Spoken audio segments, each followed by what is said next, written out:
em Gênesis capítulo 8. Queria convidar você para abrir a sua Bíblia em Gênesis capítulo 8. E nós vamos ler o 8, todo ele.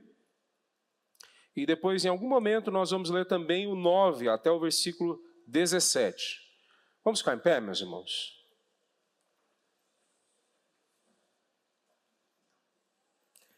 Gênesis capítulo 8, do começo até o fim, do versículo 1 ao 22. Antes de eu ler, deixa eu falar mais uma coisa para os irmãos. Meus irmãos, entre os irmãos aqui, tem pessoas que pessoalmente nos ajudaram financeiramente com a nossa ida para essa viagem missionária. Elas tiraram delas e deram para nós. Eu sei que algumas, inclusive, deram mais do que poderiam dar, ou deram de um valor que para elas era muito importante. E eu queria, assim, publicamente agradecer os irmãos. E eu queria agradecer também o todo da igreja, porque a igreja como um todo tem sempre estado junto com a gente, orado junto com a gente. Nós não recebemos salário aqui, não sei se os irmãos sabem disso, né, ou se todos sabem disso, mas a igreja sempre tem sido fiel com as contas dela, sempre tem sido fiel com a ajuda de custo que ela entrega para nós, e a gente é muito grato a Deus por isso. Andando por esses locais, eu vi pastores que não são cuidados pelas suas igrejas, missionários que são abandonados, e o tempo todo eu dei glória a Deus por causa da vida dos irmãos, porque nós somos cuidados e a gente sempre sabe que tem um carinho de todos vocês. Vamos ler esse texto, meus irmãos? Gênesis capítulo 8, do versículo 1 em diante. Então Deus se lembrou de Noé e de todos os animais selvagens e domésticos que estavam com ele na arca. Deus fez soprar um vento sobre a terra e as águas do dilúvio começaram a baixar. As fontes subterrâneas pararam de jorrar e as chuvas torrenciais cessaram. As águas do dilúvio foram baixando aos poucos, depois de 150 dias, exatamente 5 meses depois do início do dilúvio. E a arca repousou sobre as montanhas de Ararat. 2 meses e meio depois, à medida que as águas continuaram a baixar, apareceram os picos de outras montanhas. Passados mais 40 dias, Noé abriu a janela que havia feito na arca e soltou um corvo, que ia e voltava até as águas do dilúvio secarem sobre a terra. Noé também soltou uma pomba para ver se as águas tinham baixado e se ela encontraria a terra seca. Mas a pomba não encontrou lugar para pousar, pois a água ainda cobria todo o solo. Então a pomba retornou à arca, e Noé estendeu a mão e trouxe de volta para dentro. Depois de esperar mais 7 dias, Noé soltou a pomba mais uma vez. Quando ela voltou ao entardecer, trouxe no bico uma folha nova de oliveira. Noé concluiu que restava pouca água do dilúvio. Esperou outros 7 dias e soltou a pomba novamente. Dessa vez ela não voltou. Noé tinha completado 601 anos. No primeiro dia do ano novo, 10 meses e meio depois do início do dilúvio, quase não havia mais água sobre a terra.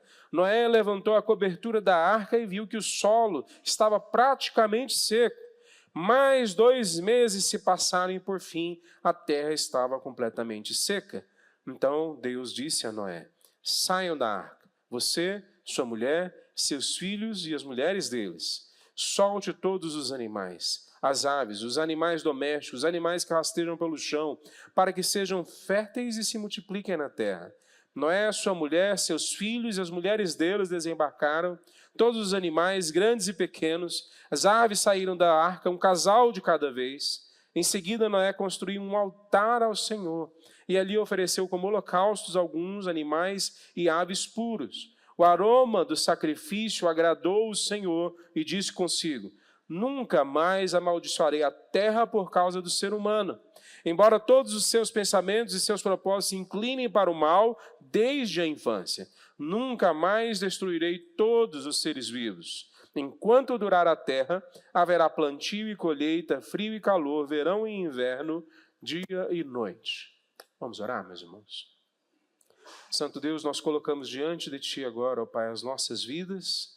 Nós lemos a Tua palavra e nós clamamos que o Senhor aplique ela aos nossos corações. Proteja a nossa atenção, para que a gente volte realmente a nossa o nosso olhar para a Tua face e para que a gente encontre em Ti, Senhor Deus, a direção, encontre em Ti a satisfação, encontre em Ti, ó Deus, a explicação do que nós temos que ser e fazer. Em nome de Jesus que nós oramos. Amém. Poder sentar, meus irmãos. A aliança e o amor divino. É sobre isso que eu vou falar hoje de manhã.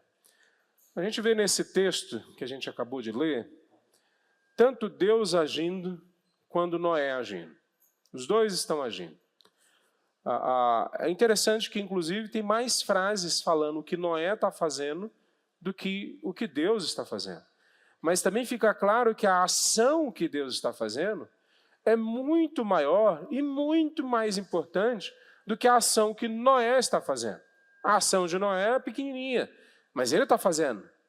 Deus é que realmente está fazendo a grande ação de encerrar o dilúvio, de secar a terra, de fazer todo aquele movimento. Será que no final das contas Deus está só brincando com a vida de Noé? Será que no final das contas Noé nem era necessário, nem era uma peça que precisava estar no meio daquela apresentação? Será que Deus estava só fazendo Noé como se fosse um joguete nas mãos dele? Eu acho que a verdade sobre esse texto passa bem distante disso. Se a gente olhar o texto com atenção, tanto o capítulo 8 que nós lemos, como o 9 que nós vamos ler, a linguagem da aliança está o tempo todo presente. Deus falando com eles, Deus falando que se lembrou deles, Deus falando que lembrou não só dele, mas dos animais, Deus chamando eles agora para sair da arca e, finalmente, no capítulo 9 que nós vamos ver, Deus formalmente dizendo, eu quero ter uma aliança com você. A linguagem da aliança é bem clara. Não é Deus brincando com Noé. É Deus chamando Noé para uma relação com ele. No fim desse tempo, inclusive, o sinal da aliança é um símbolo no céu, é o arco-íris no céu, é o arco. Até em português nós usamos a mesma palavra. Arco, como do arco e flecha.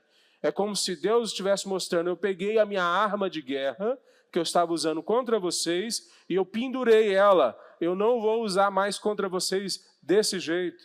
Deus coloca bem claro, visível para eles, desenha para eles. Eu não vou mais julgar vocês dessa mesma forma. Deus se lembra de todos eles. É a mesma coisa que depois, lá na frente, Paulo, em Atos capítulo 17, vai dizer que Deus não levou em consideração, Atos 17, 30 e 31, não levou em consideração o tempo da nossa ignorância, ou da ignorância daquelas pessoas para quem Paulo estava falando ali. O que Paulo estava dizendo? Que o pecado das pessoas da antiguidade não seria cobrado? Não era isso que ele estava dizendo. Ele estava dizendo, não vou, durante esse tempo todo, depois do dilúvio, Deus decidiu não derramar mais calamidades como um dilúvio que destrói a terra inteira, que ele guardaria o julgamento para o último dia, que não por acaso também é o dia que o nosso Senhor Jesus vai voltar. É o dia que ele vai restaurar a gente. Veja, é muito clara a ação bondosa e cuidadosa de Deus, não só com Noé, com todos, mesmo aqueles que foram julgados. Foram julgados porque não voltaram atrás. Mas a ação graciosa de Deus com eles, como a gente viu semana passada, foi uma pregação de mais de uma centena de anos, falando, voltem para casa. Deus está sendo gracioso com eles desde o começo. Ele estabelece essa aliança não só com Noé, mas com a família de Noé. Noé, quando desce do barco, no versículo 21, oferece um sacrifício a Deus. Ele pega um animal e sacrifica, e veja, a palavra usada ali não é a palavra só para sacrificar e queimar e então comer, que é o que acontecia muitas vezes no templo. Você queimava os animais, mas como se fosse literalmente um churrasco. A gente entregava as melhores partes para Deus, mas você ficava com algumas partes para dividir entre as pessoas. Não é essa a palavra que é usada aqui. É a palavra holocausto. É a palavra que é usada para falar que queimou todo o animal, todo ele. Nada foi aproveitado como comida para Noé. Ele está dizendo, tudo o que eu tenho de melhor eu entrego para ti. É colocado ali. Porque é um sacrifício de sangue. A palavra de Deus fala que o sacrifício de sangue sempre foi uma colocação de Deus que seria necessário. Mas por que é necessário? É necessário porque diante de Deus alguém tem que pagar. Se você faz alguma coisa contra Deus, alguém vai ter que pagar. Se não for você, vai ser alguém. A primeira vez que nós pecamos contra Deus, Deus matou um animal, talvez já querendo trazer essa simbologia, e veste o homem e a mulher com as roupas desse animal, porque o homem havia sido desonrado, tinha sido envergonhado, porque ele havia desonrado a Deus. Agora ele faz também um sacrifício. Depois, quando nós lemos, e veja, a mesmíssima pessoa que escreve Gênesis, e escreve também os outros 4 livros, os 5 livros ao todo do Pentateuco, é Moisés. Quando Moisés vai escrever disso, sobre a entrega sacrificial que nós fazemos, com mais clareza, no capítulo 17 de Levítico 17, 11, ele fala que é necessário sangue ser derramado para haver perdão dos pecados. Há um olhar para trás aqui. Ele está mostrando que Deus derramou sangue lá atrás de um animal para cobrir a vergonha de Adão. Mas há muito mais ainda um apontar para frente, para a cruz de Cristo que viria lá na frente, que o sangue dele seria derramado, seria colocado sobre as nossas vidas e lavado os nossos pecados, que seria tirado de nós a culpa de cada pequeno e grande pecado que nós cometemos e colocado nas costas de Cristo, não mais da nossa. Veja, não é a respeito da gente, é a respeito de Cristo que ele está falando aqui, e todas as vezes que se fala de sacrifício. Em Hebreus 9, 22, ele quase que repete a mesma coisa de Levítico 17, 11. Em Efésios 1, 7, a mesma coisa, sempre falando da necessidade do sangue remidor de Cristo Jesus para nos purificar dos nossos pecados. Não é um rito. Não é um jeito da gente falar poeticamente acerca do que Cristo fez na cruz. É a maior e mais profunda necessidade do ser humano, que a nossa culpa seja arrancada e limpa de dentro de nós e colocada na cruz de Cristo, que o sangue de Cristo Jesus possa nos lavar e nos purificar.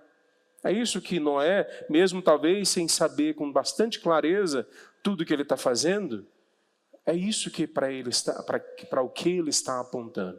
Está apontando para a cruz de Cristo que viria lá na frente. Então, o que está acontecendo nesse texto aqui? O que está acontecendo no centro desse texto é a aliança. Deus quer se aliançar, quer ter um pacto com Noé e com a família de Noé.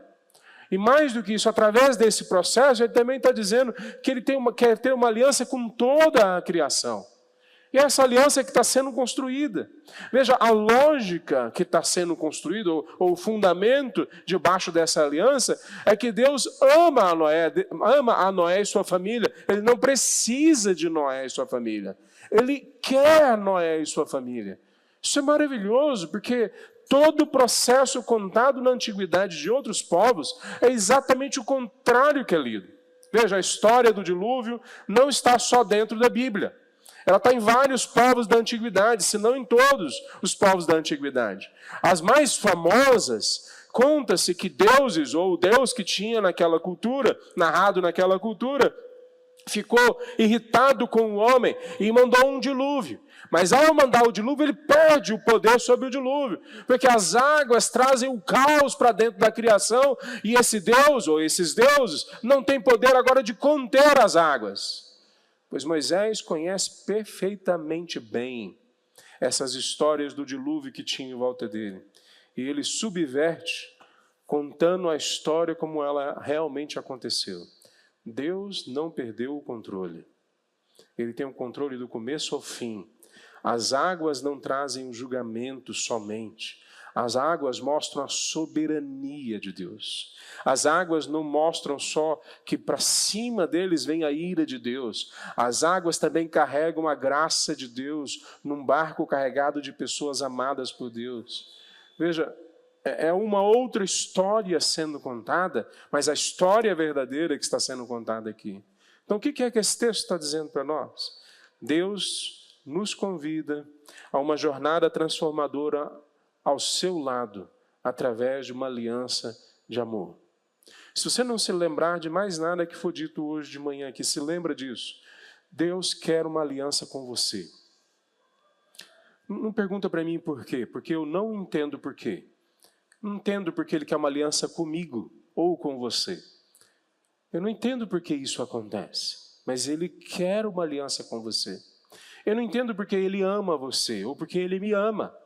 Isso não faz sentido, não tem lógica ele amar cada um de nós. Mas ele ama a gente, ele quer uma aliança com a gente. E ele nos convida então para essa aliança de amor. Eu queria falar 5 coisas rapidamente sobre esse tema. Se a gente não conseguir terminar hoje, a gente termina semana que vem. A primeira coisa, que na sua soberania, Deus nos abraça e convida para uma jornada ao seu lado. Na sua soberania, Deus traz a gente para perto dele, nos convidando para andar junto com ele. Isso não aconteceu só com Noé. Essa é a ação de Deus, e eu acredito, eu imagino que cada um de vocês hoje veio aqui de manhã e todos esses nossos irmãos e irmãs sobre a face da terra foram para a igreja hoje, ou estão em grupos reunidos buscando a presença de Deus, não por acaso, mas porque soberanamente eles ouviram, soberania de Deus aplicou na história deles um chamado, e eles ouvem esse chamado e vêm na direção de Deus. Então Deus está convidando cada um de nós, por isso que nós estamos aqui ouvindo a sua palavra hoje de manhã. Anos atrás, eu gravei um pequeno vídeo, mais de 10 anos atrás, eu tocando piano, e a Bárbara, minha filhinha mais velha, sentada no meu colo. Ela não tinha muito mais de 1 ano de idade. Acho que ele tinha por volta de 1 ano e um mês. E a gente começou a tocar, e quem tocava o piano era eu.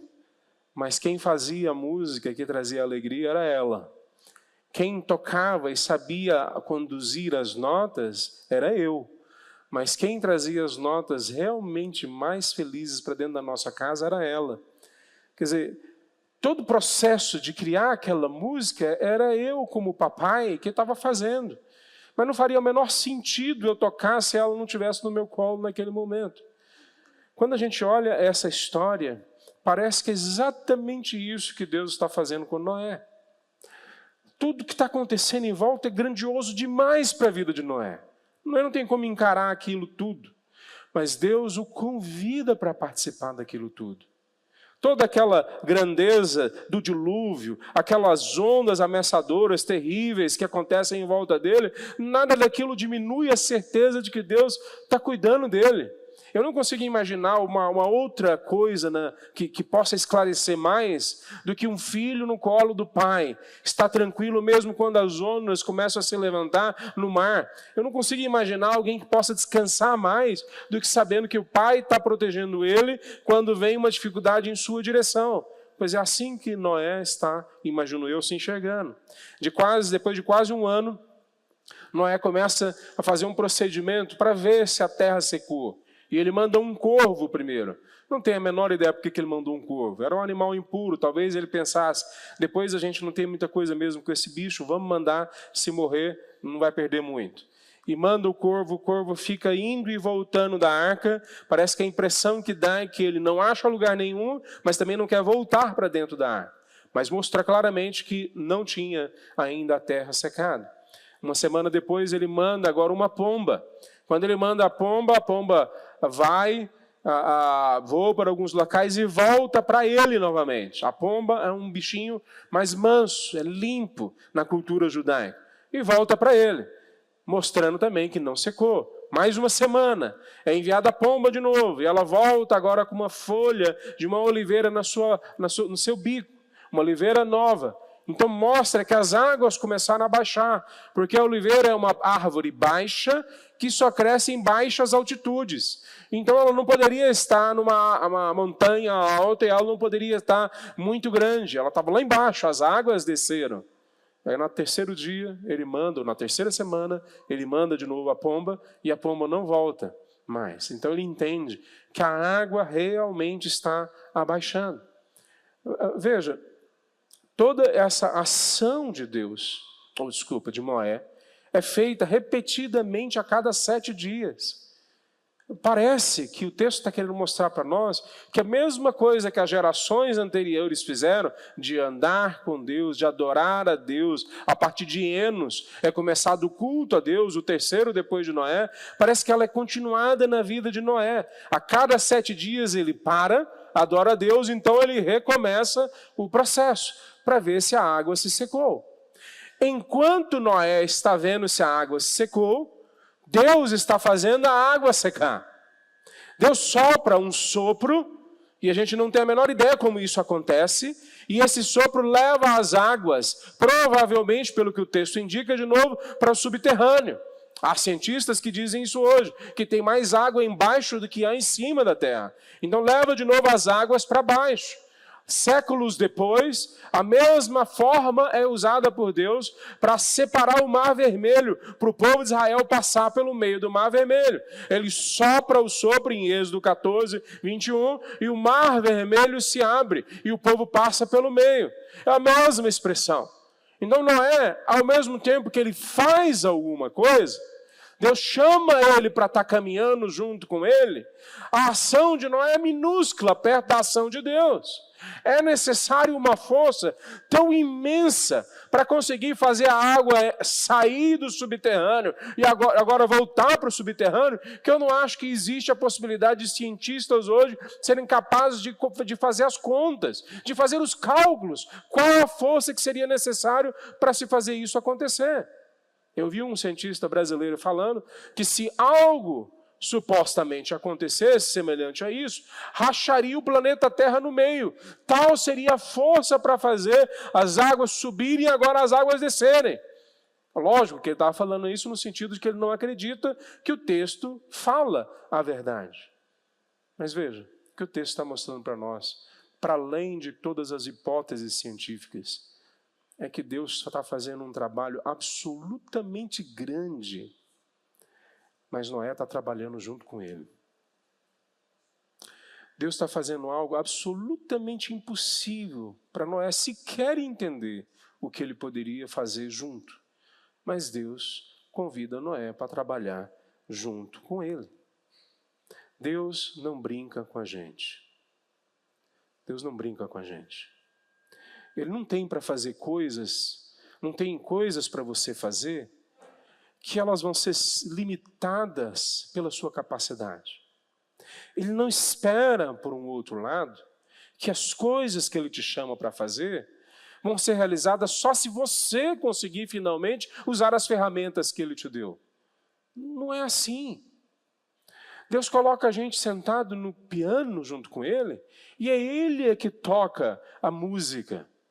A gente é só crianças batendo nas teclas, de forma desafinada, desencontrada, mas nos ouvidos de Deus aquilo vira música, porque Ele é que convida a gente para tocar junto com Ele. É o que Moisés está experimentando. Noé, por melhor que fosse, eu falei Moisés, não falei? Não é Moisés agora, Noé. É o que Noé está experimentando. Noé, por melhor que fosse, e pelo que o texto fala, provavelmente ele é melhor do que a maioria de nós, se não todos nós. Por melhor que fosse, o texto mostra claramente que a ação de Noé é humanamente concebível. A ação de Deus é absolutamente inconcebível. Nós não conseguimos entender de tão grande que ela é. Então, não é exatamente assim que aparece muitas vezes a nossa vida diante de Deus? Ou diante das tarefas que Deus nos entrega para fazer? Ou diante das dificuldades que nós somos inseridos por causa da nossa vida, no nosso casamento, na nossa empresa, na sociedade que a gente vive? Parece que mesmo quando a gente intenta ou tem vontade de fazer a vontade que nós já entendemos, a vontade de Deus que nós já entendemos, parece que as coisas são muito maiores do que o que a gente pode conceber, do que a gente pode agir, do que a gente pode interferir. E é isso mesmo que Deus está sempre mais uma vez mostrando. Ele não nos chama para resolver os problemas. Ele fala que Ele é que vai resolver. Ele é que vai cuidar, Ele é que vai salvar, Ele é que vai restaurar, Ele é que vai transformar, Ele que vai entrar para dentro da nossa casa e mudar a vida do nosso cônjuge, do nosso filho, é Ele que vai tirar o vício de dentro de nós, que vai arrancar o pecado do nosso coração, é Ele que vai tirar a inimizade que nós criamos contra Ele mesmo, é Ele que vai arrancar de dentro da gente isso, que parece ser gigantesco para nós, e mas Ele nos chama ao mesmo tempo para trabalhar junto com Ele. Ele não nos chama para ficarmos acomodados no canto.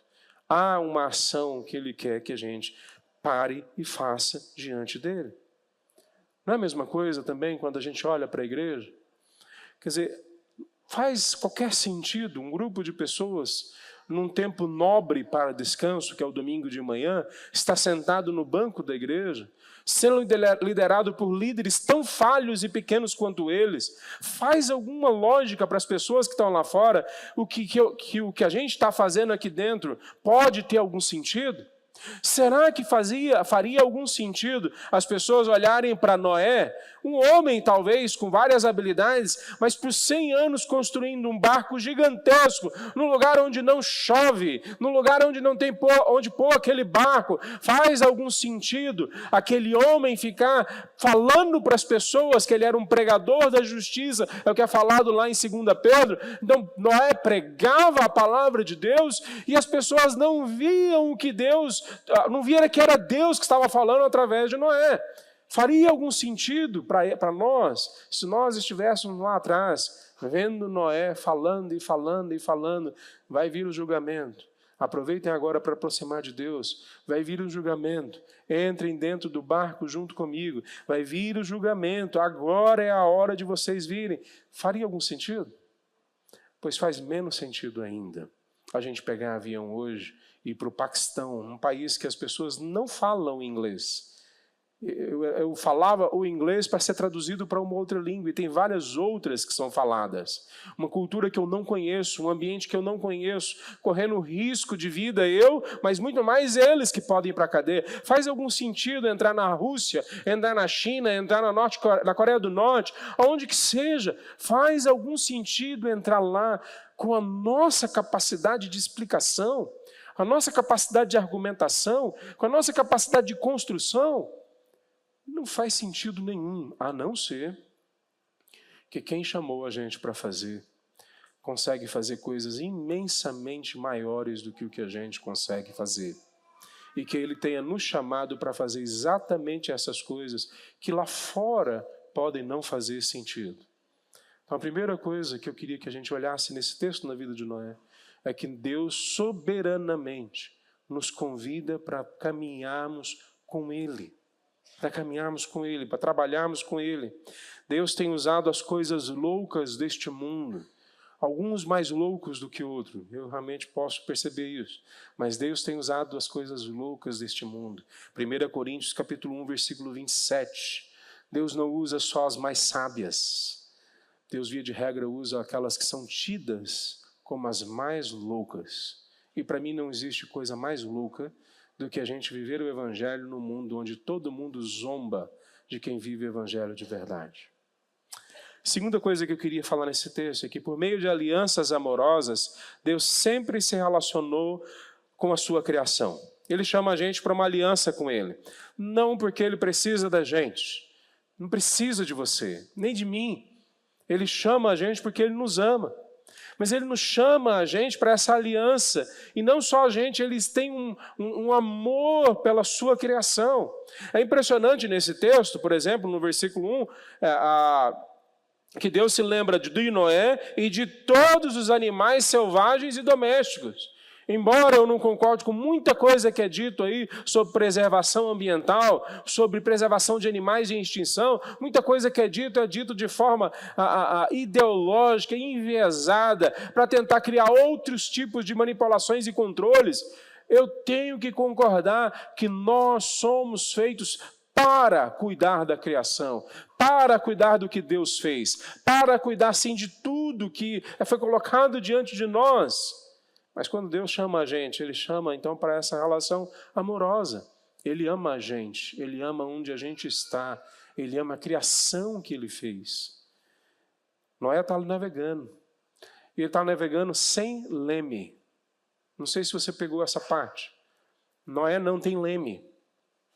Não tem como ele guiar o barco. Aliás, você viu aqui que no texto fala que tem uma janela. A janela não abre para o lado. A janela provavelmente abre para cima. Intencionalmente não era para Noé procurar a distância, o local, o caminho. Não era essa a ação dele. A aliança que ele estava fazendo é colocar a segurança dele nas mãos de Deus. Deus iria guiar todo o processo. Mas, de novo, eu imagino Noé sentado no colo do pai. Não há preocupação no colo do pai se a direção está correta. Primeira vez que eu coloquei a Bárbara, aliás, não sei se eu posso falar isso ficando na internet depois, mas a primeira vez que eu coloquei a Bárbara no meu colo para dirigir o carro, numa estrada de terra, no interior, onde não tinha ninguém, ela teve a sensação de que ela dirigiu o carro. Ela segurou no volante, e eu que segurei aqui embaixo, eu tocava os pedais, eu estava com tudo, no controle. Com Cristo no meu barco, tudo vai muito bem. Eu acho que a Bárbara pensou, com o papai no meu carro, tudo vai muito bem. Mas ela teve a sensação de que ela estava dirigindo o carro. E assim ela contou para todas as amiguinhas dela. Hoje eu dirigi, eu já sei dirigir, né, papai? Ela virava, minha filha, já sabe dirigir. Eu acho que Deus faz exatamente igual com a gente. Ele nos chama para uma relação amorosa, onde mesmo quando a gente está num barco sem leme, a gente continua sentindo que Ele está cuidando da gente. Continua sentindo que está tudo bem, a direção Ele está provendo. Ele vai manter a gente na direção que tem que ser lembrada, que tem que ser mantida. No texto é dito para nós que Deus se lembra de Noé. De novo, é um antropomorfismo. Tem uma outra palavra que eu esqueci ela, que é mais específica ainda. Antropopatismo, ajuda dos universitários. Basicamente é usar uma linguagem humana para se referir a Deus. Usar um jeito de comportar humano para se referir a Deus. Usar um tipo de sentimento humano para se referir a Deus, porque não dá para a gente entender quem é Deus completamente. Só aquilo que Ele nos revela. Então, quando esse texto fala que Deus se lembrou de Noé, não está dizendo que Ele havia esquecido de Noé. Está dizendo que, no meio de toda aquela ação de julgamento, Deus não tirava da sua mente o cuidado com o seu amado. No meio de toda aquela ação grandiosa de julgamento de toda a humanidade, no centro do seu olhar, naquele momento, vem a vida de Noé e sua família, aquela arca que ele tinha mandado construir. Veja, no meio de um julgamento, mesmo no meio da maior dificuldade, Deus sempre sabe como cuidar dos seus. Sempre sabe como cuidar dos seus. Em 2 Pedro, capítulo 2, versículo 9, aonde está falando do julgamento do mundo da antiguidade. Está falando do julgamento dos anjos lá de trás. Está falando também que a família de Noé foi salva. E ele fala exatamente isso, que Deus sabe sempre como providenciar a ajuda para aqueles que são seus. Então, no meio dessa aliança que ele está trazendo, no meio do julgamento, Deus se entrega de forma amorosa para o seu filho. Não é mais ou menos assim que a gente muitas vezes se entende, se percebe, no meio de dificuldades grandes, que nós já perdemos a esperança de poder vencê-las, de poder ser capaz de passar por elas vivos ou sãos. De repente vem essa impressão de que Deus invade aquela realidade para dizer para nós, para mostrar para nós, para tocar em nossa vida e deixar claro que Ele nos ama. Eu não sei se você consegue imaginar a cena. Eu não sei se Noé ouvia o barulho lá de fora e se assustava, ou o barulho daqui de dentro e se assustava mais. Eu não sei qual que era o barulho maior. Água subindo, pessoas gritando e morrendo do lado de fora, milhares de animais dentro da arca, os animais fazendo todo tipo de barulho dentro da arca, a arca se movendo de um lado para o outro, sem ele ter o menor controle da direção, o menor controle nem mesmo por olhar, ele não poderia olhar, a única coisa que ele poderia fazer é se agarrar em alguma coisa e se segurar firme. Mas no meio de toda essa ação, o texto vai mostrando que nas entrelinhas e nas linhas, Deus deixa claro que Noé está sendo cuidado e guardado. Deus não vai tirar todos os nossos irmãos de situações de guerra. Deus não vai tirar todos os nossos irmãos de situações de perseguição. Deus não vai tirar todos os nossos irmãos da cadeia, aqueles que hoje estão na cadeia. Deus não vai tirar todos os nossos irmãos da pobreza, não vai. Deus não vai tirar todos os nossos irmãos da doença, mesmo que sejam só doenças emocionais, Ele não vai. Agora, uma coisa que Deus quer fazer por todos nós e em todos nós, é mostrar agora no presente que Ele ainda continua nos amando, que Ele passa pela dificuldade junto com a gente, que Ele sempre pode, uma vez e mais uma vez, mostrar para a gente, mesmo no momento de maior dificuldade, que Ele nos ama, Ele cuida de nós, que Ele tem um processo de nos salvar, uma história de salvação, que Ele vai nos conduzir para um fim melhor. E ai daqueles que estão do lado de fora, não do lado de fora da igreja, porque a igreja não é a arca de Noé. Aqueles que estão do lado de fora da aliança com Deus, aqueles que estão do lado de fora da relação com Cristo Jesus, porque para eles a vida pode estar bem, e mesmo assim ela está indo muito mal, porque o destino não é um destino que vai trazer nenhum benefício para ele e para sua família. É o inferno que a palavra fala que é o destino dessas pessoas. Então vê, quando Noé é alcançado por essa verdade, por essa ação de Deus, essa aliança amorosa de Deus com ele, nós vemos claramente que Deus está não tirando ele do meio da dificuldade, mas conduzindo ele pelo meio da dificuldade. Em Mateus 28, do 16 ao 20, é o texto talvez mais famoso que fala sobre missões. É falado ali que nós vamos ir por todas as etnias, todas, são mais de 17 mil etnias. Então, obviamente, se você não quer ir por todas as etnias, talvez é porque a graça não te alcançou. Mas se te alcançou, então, de alguma forma, isso vai tocar um sino dentro do seu coração. Alguma coisa vai tocar dentro de você. Porque não faz sentido eu querer ficar longe daquele que sabe tocar piano de verdade, porque eu quero tocar com ele. Não faz sentido eu ficar longe daquele que sabe dirigir de verdade, sabe conduzir a história de verdade. E se ele está falando que ele vai estar com a gente, enquanto nós somos por todas as nações, pregando o evangelho, ensinando todas as coisas, é porque para nós não pode haver outro local mais importante do que estar na presença dele. E esse mesmo Jesus Cristo fala depois em João 16:33, que no mundo nós teremos aflições. Mas ele não falou em Mateus 28:20 que ele vai estar com a gente até o fim. Como é que a gente pode ter aflições se ele está com a gente? Como é que a gente pode ter doença se ele está com a gente? Como é que a gente pode ter falta de dinheiro se ele está com a gente? Como é que pode se levantar perseguição contra a gente se ele está com a gente? Como é que pode se levantar uma tempestade do lado de fora se ele está com a gente do lado de dentro? A promessa não é agora que não vão haver mais dificuldades. A promessa é que a gente pode acalmar o coração, porque ele venceu o mundo e todas as suas aflições e todas as suas ondas de destruição. Ele venceu o mundo e venceu todas as batalhas satânicas que levantam-se contra nós. Ele venceu o mundo e se hoje ele está dentro de nós, ele vai nos conduzir à vitória, mesmo que no momento que nós estamos ainda estejamos no meio do dilúvio, das ondas terríveis que se levantam contra nós. O mestre, o mar se revolta. Talvez é um dos hinos mais lindos que tem no cantor cristão, o hinário antigo dos cristãos. As ondas me dão pavor, o céu se reveste de trevas, não temos um Salvador. Esse é só o começo do hino, porque na continuação ele vai dizer para Jesus, não se te dá que morramos. E a gente sabe o que acontece na história bíblica e no hino.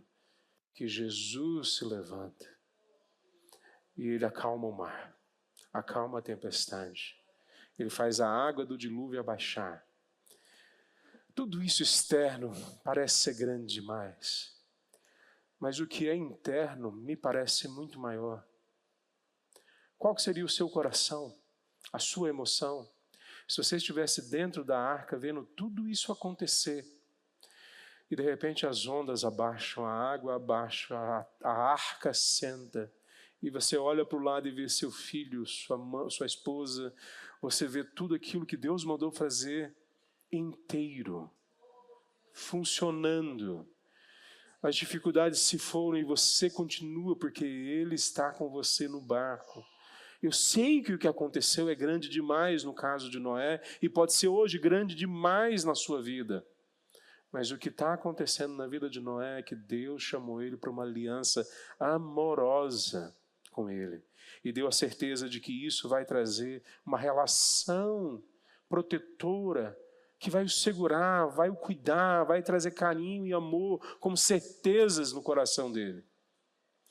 Veja, todo esse processo que é criado na vida dele, obviamente, assim como o final de Mateus 28, é para aqueles que decidem caminhar com Cristo Jesus.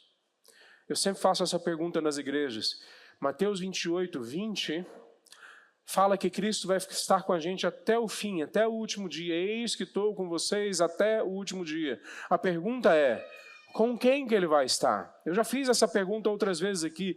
Com quem que Jesus está prometendo que ele vai estar em Mateus 28? Estarei com vocês até o último dia. Com quem? Com quem estiver no mesmo local que ele, fazendo as mesmas coisas que ele, na mesma aliança que ele, quem estiver caminhando junto com ele, indo na direção que ele vai, quem estiver debaixo da sombra do Altíssimo, a sombra do Altíssimo vai o proteger. Salmo capítulo 91, é aquele que trabalha para construir as coisas que Deus constrói, vigia e entesoura as coisas que Deus vigia e entesoura, como Salmo 127. É a mesma coisa que está sendo aqui mostrada de uma forma bastante dramática para Noé. Você está na arca que você construiu sobre a minha orientação, a minha capacitação. Você construiu a sua vida sobre a rocha. E por isso que veio a tempestade e levou tudo, mas não levou você. Por isso que veio a tempestade e levou um monte de coisas, mas não levou o seu coração. Deus está escancarando para Noé o amor dele por Noé. É claro que essa história é acerca da vida de Noé. É claro que tem endereço, tem data, ela tem algo histórico lá atrás acerca daquela família. Mas ela tem muito mais do que isso. Essa história também é sobre eu e você. Essa história é sobre a mesmíssima coisa que Deus quer fazer com as nossas vidas. Ele quer entrar por dentro do barco da nossa vida. Mais do que isso, Ele quer dar o plano de construção desse barco. Ele quer dizer para você que não precisa nem se preocupar com a direção, Ele vai dirigir a sua vida. Ele quer mostrar para você mais do que isso ainda, que pessoas vão cair em volta de você, porque vão ser julgadas por Ele, mas você não vai ser tocado pelo julgamento, porque você vai estar sendo protegido pela aliança que Ele tem para você. Semana que vem nós vamos continuar sobre esse texto, mas eu queria encerrar hoje falando isso para você mais uma vez. Não há outra coisa mais importante que nós precisamos entender, que Deus nos chama para fazermos um pacto com Ele. Um pacto. Talvez essa palavra seja mais forte do que aliança na nossa cultura. Ele nos chama para fazer um pacto de sangue. E graças a Ele o sangue já foi derramado na cruz. Nós não precisamos derramar mais uma vez, mas Ele foi caro e Ele foi derramado por nós. Deus não quer fazer de você um melhor religioso. Deus não quer fazer de você uma pessoa que sabe criticar melhor a fé, a religião, a igreja onde você está. Isso é muito pequeno, mas para além de ser muito pequeno, isso não traz nenhuma segurança para você. Não há nada que vai trazer para você qualquer tipo de estabilidade, certeza quanto à continuação da sua vida com Deus para a eternidade, do que você ter de fato uma aliança com Ele. A igreja no Brasil tem experimentado, talvez mais do que em qualquer outro momento da história, uma vida nominal, um nominalismo. Eu era criança quando a gente falava dos católicos que eram nominais, que não liam a Bíblia, que não conheciam a palavra. E hoje nós não conhecemos o livro da aliança, a aliança que Deus tem para nós. É essa aliança amorosa que nos garante não só o futuro, mas o presente, nos garante o sentido das nossas vidas e a certeza da direção que Ele dá para a gente. A aliança que Deus tem para nós nos garante uma comunidade de fé, mas nos garante uma família que vai para a eternidade. A aliança que Deus tem para nós, ela não fala para nós que vai curar todas as nossas doenças agora, nesse momento, mas ela fala que ela vai curar a doença mais profunda da nossa alma e imediatamente o vazio de separação que existia dentro do nosso coração. E um dia, assim, lá na frente, ela vai curar todo o braço que não se move, ela vai curar toda a mente que não funciona bem, ela vai curar todo o coração quebrado, ela vai curar toda pessoa que não é inteira, porque se partiu diante de uma vida de pecado, ela vai curar todos que entrarem numa aliança de amor com Deus, como Noé fez. Essa é a mensagem que eu creio que Noé está trazendo com a vida dele, que Moisés está entregando para nós, que o Espírito Santo de Deus usa a vida deles para nos entregar através da sua palavra. Trabalhe com afinco para ter a certeza de que você tem uma aliança com Deus e só com Ele. Vamos ficar em pé, meus irmãos, para a gente encerrar essa palavra.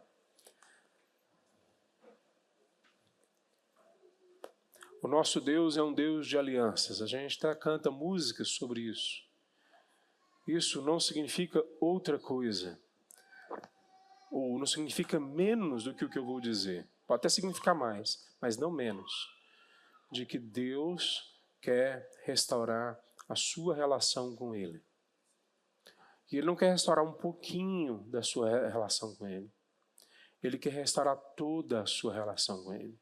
Ele quer tirar toda a força do mal que ainda se abate sobre a sua vida. Ele quer tirar toda prisão que ainda tem em cima de você. Todo vício que você ainda carrega dentro da sua alma. Ele quer tirar toda a dificuldade de raciocínio, de lógica que você ainda possa carregar. Ele quer tirar toda a dificuldade de relação que você ainda tem com as pessoas em volta de você. Porque Ele é um Deus que, ao fazer aliança com a gente, Ele nos mostra uma aliança amorosa, que nos reconstrói, ou constrói de novo algo que nunca esteve lá dentro de nós. Se Deus falou com você hoje, coloca diante dele. Fala: Senhor, eu quero uma relação de aliança contigo, verdadeira, profunda, sincera. Fala ao meu coração. Vamos orar, meus irmãos? Santo Deus, louvado seja o teu nome, ó Pai. Obrigado pela vida, ó Pai, de Noé. Ó Deus, eu sei que ele foi só um instrumento, mas, ó Deus, obrigado porque o Senhor fez dele um instrumento tão útil da tua graça.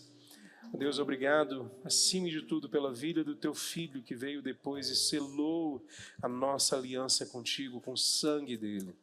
Senhor Deus, há pessoas que estão aqui que não têm convicção, talvez, da aliança contigo, ou talvez estejam num momento de tristeza, de dor, de dificuldade, que não há clareza para elas o que isso significa.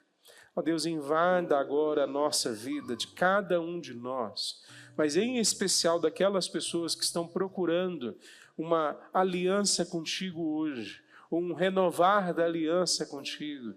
Senhor Deus, nós precisamos, para além de todo o conhecimento histórico, de todo o conhecimento da letra, nós precisamos da ação do Teu Espírito, que aplique a Tua palavra em nossos corações. Ó Deus, nos faça nos emocionar, nos faça achar sentido, mas muito mais do que isso, faça brotar dentro de nós, ó Pai, aquela profunda convicção que em Romanos capítulo 8, versículo 16 diz que nós somos filhos de Deus. Ó Deus, nos dá essa convicção na nossa alma. E aqueles que não têm ainda, Deus, que só possa trazer para eles o desejo de se entregarem. Ou se não tem porque já se entregaram, mas os sentimentos estão abalados, reaviva agora o sentimento, a impressão na alma, a convicção na mente de que nós temos uma aliança contigo em Cristo Jesus. Ó Deus, que Teu Espírito Santo encha os nossos corações hoje e preencha a nossa vida com a Tua direção, com a Tua vontade, com a Tua ação.